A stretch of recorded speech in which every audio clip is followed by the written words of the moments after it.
My name is Mindy Smith, and I am the librarian at Woodrow Wilson Elementary School. I first knew that I wanted to be a teacher when I was pretty young.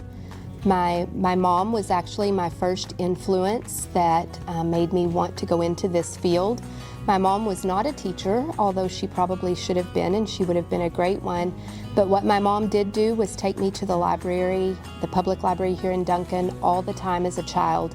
I spent many hours at the public library reading with my mom, and so it felt very natural for me to go into a career that involved reading and connecting kids with books.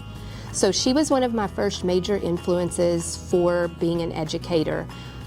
As I went through elementary and high school, I had many great teachers who also influenced me to want to be an educator.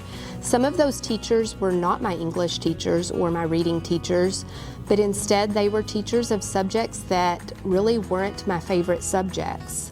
But what those teachers did was connect with me as a person.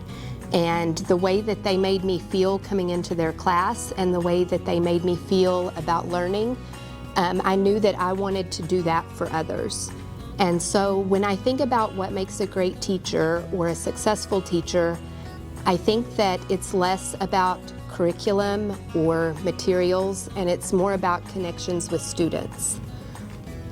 In the library, I think that it's so important for me to know my students not just as readers, but as people. I need to know about their culture, their family dynamics, their pets, their siblings, their hobbies, their interests, what sports they play, where they went on vacation, where they would like to go.